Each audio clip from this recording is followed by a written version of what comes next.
I think what we're seeing now is actually compliance has become a competitive edge. When you think about 3AC, Celsius, FTX, all of a sudden now you saw a lot of proof of reserves come from crypto exchanges, which is what I was telling companies a long time ago. You actually have to lead with compliance because although this is a very decentralized space, we rely heavily on trust.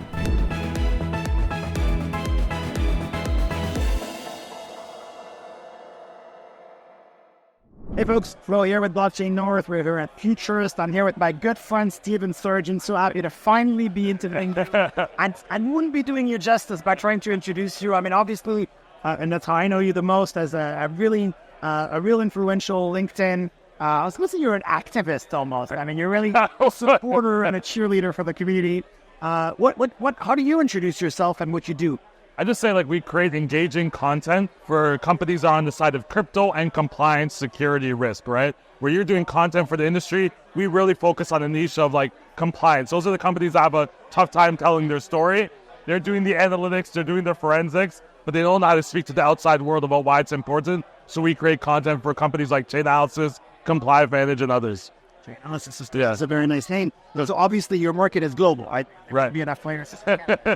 I think Canada has a really great exchange infrastructure, as you probably know better than I do, but they use a lot of external companies like the Chainalysis, Elliptics of the world. A lot is coming out of the UK. They have really great products and services, but they're not common to promote themselves and be eccentric, so they like to use my content to get their message across, and I use their credibility, their information, and make it more in an engaging way to the audience. So what does the content look like? It looks like skits. It looks like just doing explainers to their 100-page reports that nobody's probably reading. And I try to create content that make people get excited about what's in those reports.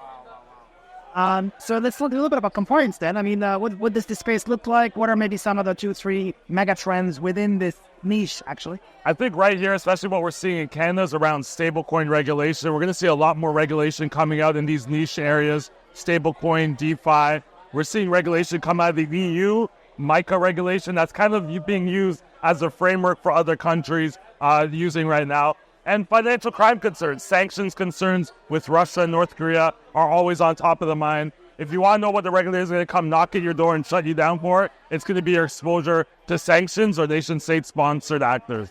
So I feel like compliance is a space that, honestly, and if I'm being really blunt here, is not the sexiest thing about the crypto space, right? So, what are some of the most important messages that you'd like to share to anybody who is on their, let's say, compliance journey? Because I think it is a journey. I think it's not easy to be compliant. Regulations are changing quite rapidly. And my sense, correct me if I'm wrong, is that a lot of people underestimate what it takes to be compliant. I think what we're seeing now is actually compliance has become a competitive edge. When you think about 3AC, Celsius, FTX, all of a sudden now you saw a lot of proof of reserves come from crypto exchanges, which is what I was telling companies a long time ago. You actually have to lead with compliance because although this is a very decentralized space, we rely heavily on trust. And I think what crypto exchanges especially are now seeing how important it is to show you have good security, you're segregating your funds in certain ways, you're taking care of your customer funds. So being a compliant exchange, we see BVNK, they want to be the most regulated stablecoin infrastructure. We're seeing now that competitive edge. Companies are attracted to those companies, especially as we get into the space of Bitcoin ETFs. They want compliance. And now we're seeing that being used as a competitive advantage by a lot of organizations. I want to make sure I understand when you say lead with compliance. I mean, essentially, are you saying that because there are so many non-compliant actors, if you want to stand out, if you want to basically be trusted, be legitimate, or seen as legitimate, compliance is one of your best, sort of almost one of the first things you should put forward? Yeah, we heard Kevin O'Leary talk about the reason why he didn't want to invest in more Bitcoin crypto projects when he was talking to Anthony Pompilano, and he said compliance 52 times in that interview because he can't put his clients' money somewhere where they're not allowed to go, and where he doesn't feel comfortable that A, are they going to make a profit, but B, are they going to be able to fill out those reports for the governmental bodies that are going to be now looking at them. So we see with the Bitcoin ETFs, a lot of these big organizations have millions, billions of dollars. They want to make sure they're parking it in places where they can explain to their investors 10 years from now that it's still there, that they don't go through the whole situation. I don't want to harp on the FTX. That was a good example of when there's a lot of money in the space, you have to make sure that you're getting these checkpoints done. Otherwise, when the money goes away and when the market goes down, everyone's going to be looking at each other, asking where the money is. And we never saw anybody going to Coinbase and saying, hey, where the money is. They knew where their money is. They knew it was safe. They knew it was compliant. And that makes a lot easier journey for people entering Web3 especially.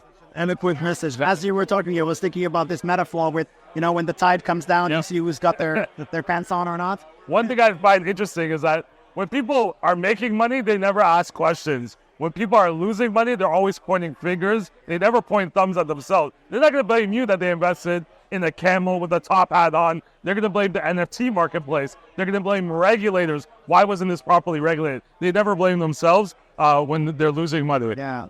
I want to do a couple of messages to specific target audiences. I'm thinking, for instance, of people that are relatively new in the crypto space. Yeah. You're an OG. How long have you been in crypto? I've only been in since 2015. 15? Yeah.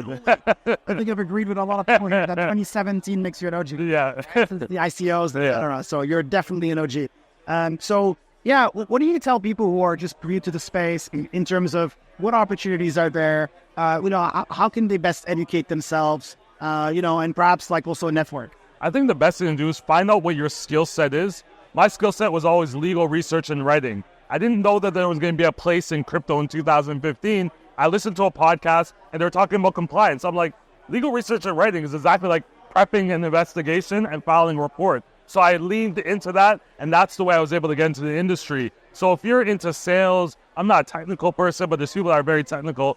Stay with your niche if that's your thing, and find where you can insert that into the crypto or Web3 industry. There's always small groups that are doing the exact thing that you want to do. So finding those people, especially in very niche areas, no one's really talking to those guys or girls. So by you showing interest that, hey, I want to bring my traditional skills and bring it to Web3, and then everyone, I don't do a great job of this, but everyone's like, touch it.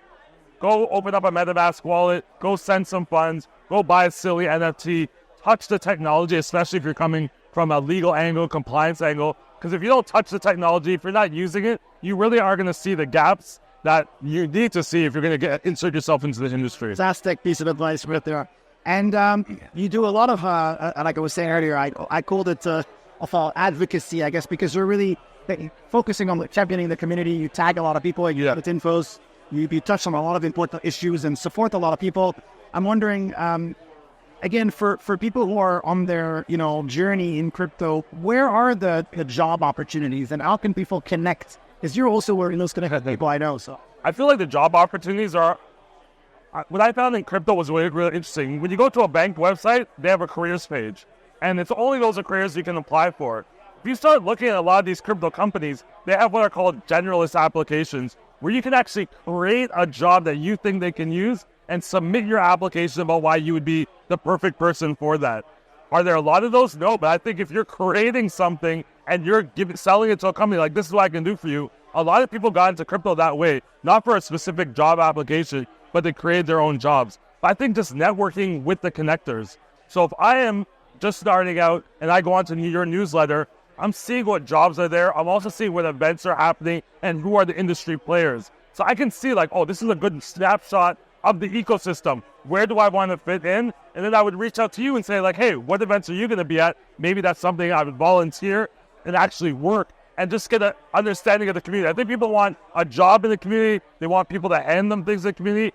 I think you go embrace the community, come out to events like Futures and see the vast width of the opportunities and the companies that are working in the space, and then really find where your niche is and then focus on that niche. Yeah, that connects to your earlier point of finding your skills and also transferable skills and things like that. For a second, I thought you were offering to volunteer. That would be awesome. I would love to, man. Do a year internship.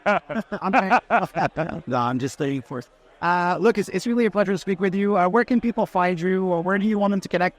LinkedIn, obviously, is a big place. This man posts 7 days a week? I try to do at least 20 posts a week, so 2 or 3 times a day. Crazy, but those posts are full of valuable information, people to connect with, etc. So definitely a mental hall. Before we go, I'd like to talk to you. What has been an interesting aspect of, you've been interviewing a lot of people. Yeah. Has there been a concept or something that someone said that you're like, oh, I never thought about it that way? Or any of the conference, any of the speakers that you've heard, Has there been anything that kind of changed your mind of the way you looked at the industry? So there's one that comes to mind right away. The first interview on our YouTube channel is our interview with Jeff Booth, who wrote The Price of Tomorrow. He doesn't even mention the word Bitcoin in the book, so it's not a book about Bitcoin. Right. But it's really kind of a primer for why we need Bitcoin. And I don't say by extension cryptocurrencies, although I know a lot of maximalists will just slap me on the back of things. But so, and, just talking about why the money is broken. You also have this Lynn Alden book that I haven't read yet for Fix the Money, Fix the World, something like that. So that was the eye-opener for me, is for sort of looking back at the history of money and understanding that it has always evolved. It's always been disrupted by technology. And we're just on the cusp, perhaps already in the first, let's say, years of this new era of money. For me, that's been, an eye-opener. You're working with a lot of companies in the space, creating content. Is there a certain theme that you see that companies are really, the message they're trying to get across to the industry that you've been picking up on? So the messages that the companies... Yeah, as you're creating content, what's been the theme that they're trying to get? Is it inclusivity? Are they trying to talk about features or products? Or is it like just building the community around them? Well, it's kind of all of the above, to be honest. But I would say it's not so much features, even though, yes, use cases is something that they want to communicate. But I think they just want people to understand that this industry is here to stay. Right. So, and it's going to grow. I think it'll probably grow a little bit slower than some of the most, optimistic people in the industry would like to have it. Yeah. But over the next, let's say, 10 years, it's going to become quite massive and pervasive. It's going to be in a lot of different places, from payments to, manufacturing to, obviously, all things related to entertainment, gaming. And so, I think the main message that I would share on behalf of all the people I speak to is look into it. Like Stephen was just saying, touch the technology, read a little bit about it, follow a newsletter, mine, his, anything else. But just don't ignore it, basically, because I've been saying to my dad, who's 76 almost for years now, you need to stay up to date. You need to know how to use a computer. You need to use an iPhone. You need to, at least inform yourself on, even if it's just the basics. So that's the message there. I think what I see a lot, and I'm not here to champion what you do, I think what you're doing is great. So I do want to highlight, companies need to start storytelling more. There's so many companies here like Tetra Trust. I know what they do, but do I know what they're doing? And I think that's an interesting point. Companies like that where people know the name, but they don't know exactly. If you were to interview 50 people at the conference, would they be able to tell you what they do? At a crypto conference. There's no story behind a lot of things. I even think about Balances George and Dean Skirka. They've come up from really being part of the industry to growing massive companies and always being here as a staple. We really want to see more documentary style stories about them, jiu-jitsu and how they're balancing working with your brother. I think there's so many stories to tell in this building, and people need to work with companies like you to get those stories out, because I think people are, they see the marketing, they see the tokens, but there's stories that people need to tell, and they need to tell it now while we're at an important inflection point of the industry. Thank you very much. Thanks so much. We will collaborate because this is another person that you can work with for everything you just said. We've been absolutely. Thanks so much. Thank you, everyone.